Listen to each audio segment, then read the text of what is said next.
Alright everyone, it's time for Occult Literature, video number 178, Pagan Mythology, Wisdom of the Ancients. Link in the description of my edition of this work on Amazon. Second and third links are to my books, blogs. There are other works on paganism, but this one is kind of unique. It's 79 pages in length, so it's, middling in length. It's very interesting, highly recommended. It's a fusion of two basic topics. The first is pagan mythology in and of itself.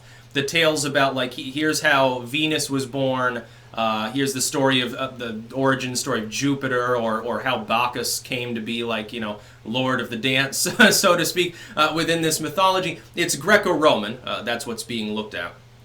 And essentially it takes these tales and these figures and it correlates them to ideas of statehood, politics, social order, and things like that. It overlaps them. Now so basically this is taking antiquity through the lens of the late 1800s and formulating sort of a psychological and social profile of what these things actually mean.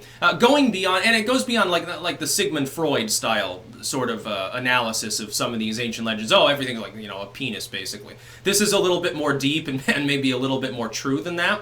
And so what you've got are these bits of this mythology that are being reinterpreted, like for instance, the idea of Prometheus being sort of this rebel figure, both in a good and a bad sense, Typhon, the destroyer, and so forth, the giants, the giant sisters, the fates, and all these things. If you're interested in Greek and Roman sort of mythology, you're definitely going to enjoy this. It does contain straightforward analysis of it as well. It relates the tales. Then it gives the explanations for each section. I think there are like 40 different sections here.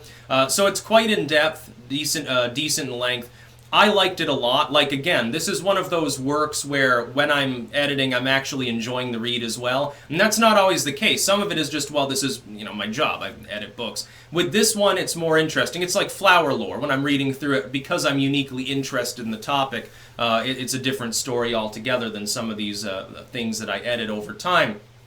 I found it quite fascinating, and I think everyone else would enjoy it as well. So, again, link in the description of my edition of this work on Amazon. Second and third links to my books, blogs. Again, I don't have any other comparable material, but there are a couple of other works on pagan mythology. And there's certainly other, sort of late 1800s, early 1900s style academia that interprets spiritual systems. A lot of that comes from theosophy, admittedly. This is not a theosophical text, and I'm not exactly sure. It says it was written by a Lord Bacon. I'm assuming that that's an allusion to like Francis Bacon or something, and that may not have been the actual name of the individual. I'm not sure. It doesn't give a first name. So maybe it was privately printed. I'm not 100% sure. That's about all. Peace out.